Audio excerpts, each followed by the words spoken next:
Hey stop, tu roules sur le boulevard BD, ces albums sont faits pour toi. La Brigade des Cauchemars, l'Escape Book et le tome 6, Ariane.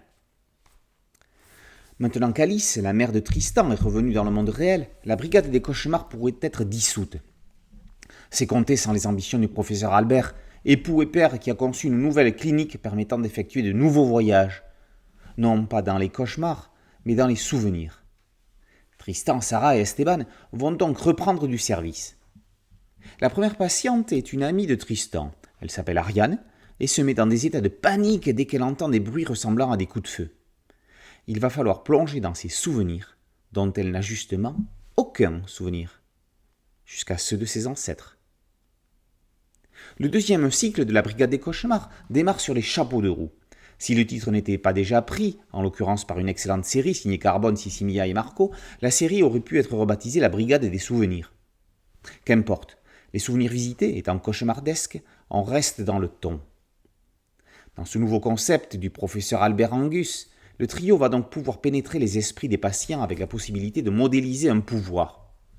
Pour Sarah, ce sera l'invisibilité. Pour Esteban, le choix se porte sur la génération de glace.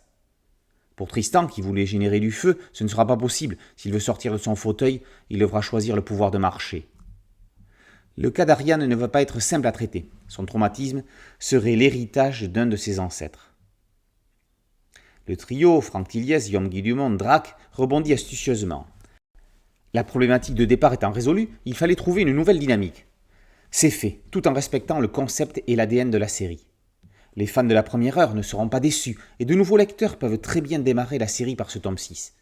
Bien sûr, il est plus agréable de connaître tous les antécédents des personnages, mais l'intrigue est parfaitement compréhensible. Un cliffhanger final relance le suspense et inscrit cet épisode comme la première pierre d'une nouvelle grande intrigue. La brigade est également de retour avec un escape game. À l'instar des enfants de la résistance, la bande de gamins a besoin de vous pour résoudre l'énigme de l'escape book dont ils sont les héros. C'est une histoire spin-off totalement originale. Contrairement à l'escape des enfants de la résistance, celui de la brigade des cauchemars est entièrement en bande dessinée. L'exploit technique est remarquable. Les énigmes ne sont pas évidentes. On se prend réellement au jeu. On fait vraiment partie de la brigade. L'histoire se tient avec ses tenants et aboutissants. On n'est pas du tout dans le jeu pour le jeu. Réussirez-vous à libérer Gaspard de ses cauchemars ? Phénomène de société à prendre à bras le corps, le sujet de fond est le harcèlement scolaire. Si en plus l'album peut être une aide pour lutter contre, que demander de plus ? La Brigade des Cauchemars est une excellente série de bandes. On ne les attend plus à présent que dans la série télévisée en cours de développement pour France Télévisions.